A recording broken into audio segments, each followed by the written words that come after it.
Nemuno krantų grožybėmis, kurioms Europoje gali prilygti tik tai Reino krantai. Kartu plokščiai tai bundančios Lietuvos Romuva, anot to meto Lenkų tai Meka, kurion būriais keliavo piligrimai litvomanai.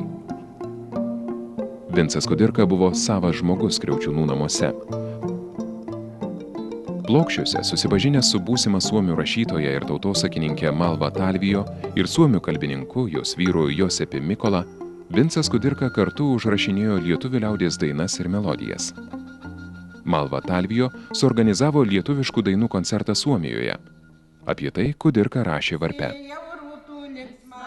Moteriškės buvo pasirėdžiusios grinai lietuviškais aprėdais ir dainavo taip, kaip dainuoja mūsų panemunėse. Kiekvieną dainą klausytojai sutiko ne iš pasakytų rankų plojimų, o sėjau rūtą reikėjo atkartoti. Lietuvos tautiški moterų aprėdai ir lietuviškos dainos visur kitur patinka, o pačioje Lietuvoje ne. Svetimi gėrisi, o patys lietuviai ne. Į Plokščius Kudirka atvažiuodavo ne tik pabendrauti, bet ir atgauti nykstančių jėgų. Daktaras, sėdėdamas Vaiguvos upelio slėnyje, ant didžiulio akmens svajojo, rašė, pilna krūtine kvėpavo grynų orų. 20 amžiaus pradžioje šį Kudirkos pamėgtą didžiulį akmenį praktiškas ūkininkas susprogdino ir pasidarė savo girnapusės. Dabar iš šių akmenų padaryta kompozicija mena ne tik Kudirka Plokščiuose, bet ir šio miestelio 300 metų jubiliejų. Nors nuo artimųjų ir slėpiau savo ligą, džiova jau šakiuose man parodė nagus. Medicina tokiais atvejais buvo bejėgė. Slėpiau ne tik ligą, bet ir savo neturtą. Tik artimiausi bičiuliai matė, pradėjusią smarkiai blogėti sveikatą ir įtarė apie mano materialinius nepriteklius. Tuo laikotarpiu iš 3700 Šakių gyventojų apie 3000 buvo žydai. Šakiuose tvirtas pozicijas turėję gydytojai žydai lietuvio daktaro nenorėjo įsileisti ir net nenuomojo jam patalpų. Susidūręs su Suvalkijos žydų prekybininkų ir gydytojų solidarumu, jiems siekiant monopolizuoti verslą, pašalinti kitataučius konkurentus, Kudirka tėvynės varpuose pasisako prieš kenksmingą kitatautį. Kudirka nuoširdžiai piktinosi ir nesąžiningais tautiečiais gydytojais ar vaistininkais, begėdiškai apiplėšinėjančiais tamsius paprastus žmonelius, tardamas, kad tokių gydytojų vardus reikėtų įstatyti visose kryžkelėse. Pats Kudirka nebuvo brangininkas. Iš visų ėmė nedaug, o iš sklypininkų ar darbininkų visai mažai. Iš neturtelių visai nieko.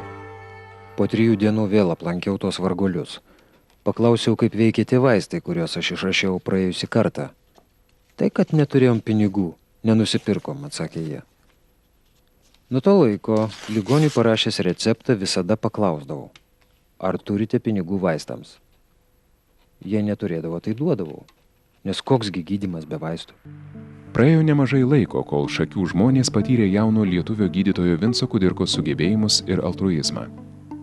Kartu su kunigu, kaip garbės svečias, pagal Suvalkijoje įsigalėjusi paprotį būdavo kviečiamas į valstiečių pokylius.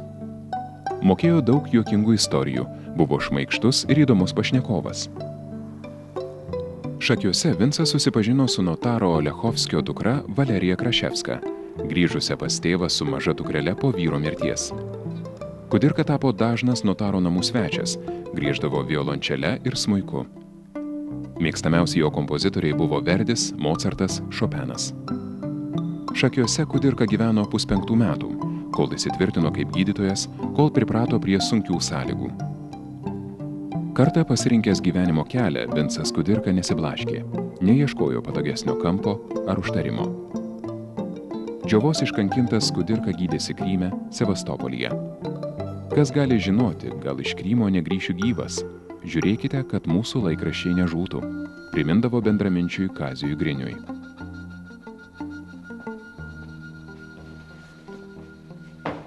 Man išvykus gydytis į Krymą, namuose buvo padaryta krata. Spintoje buvo rasta draudžiamos literatūros, raštų. Viskas baigėsi areštu ir varginga kelione į Kalvarijos kalėjimą. Čia jis buvo tardomas ir greitai paleistas, nes buvo jau visai silpnas. rusų žandarai pabūgo, kad jis kalėjime nenumirtų. Prasidėjo nuolatinės kratos ir žandarų lankymaisi.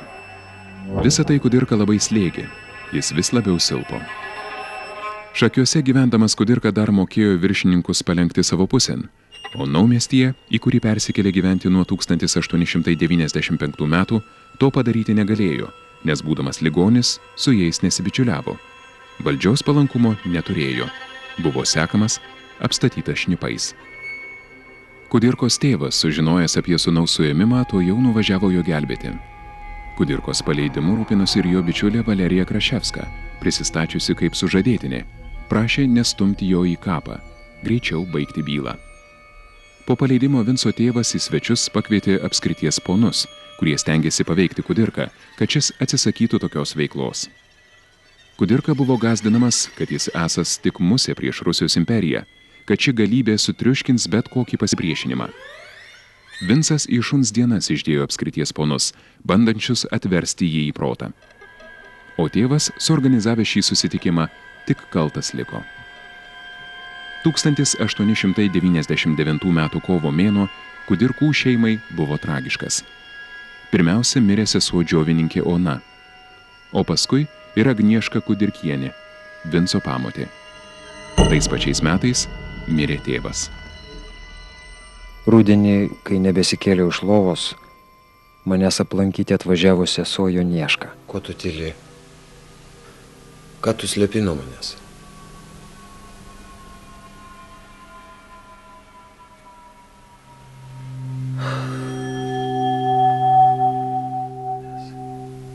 Ašgi žinau, kad tėvas mirė. Iš kur tu žinai? Laikrodis sustojo, tai ir žinau. Naumiestyje Kudirka ligonių nebepriiminėjo. Nors jau vos kvapą gaudė, bet vis rašydavo ir rašydavo. Iš Naumiesčio laikotarpio amžininkai prisimena vis tą patį be paliovos rašančio žmogaus vaizdą.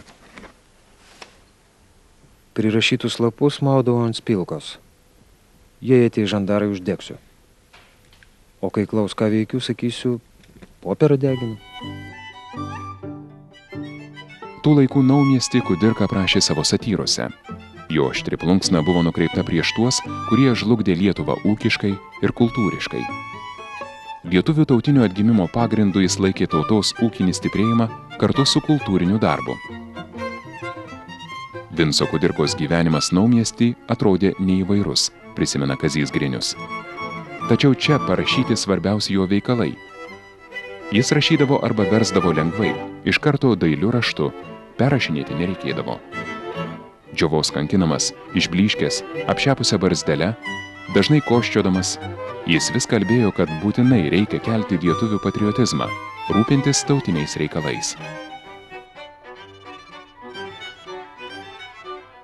Naumiestyje jį globojo Valerija Kraševska. Jos nenuilstančiam rūpesčiui pagerbti, Kudirka parašė eiles Valerijai.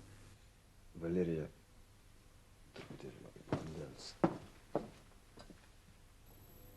Kada mane ištiko likims raudulingas, kada dvasia prislėgė nelaimių klampynė, rankas buvau nuleidęs.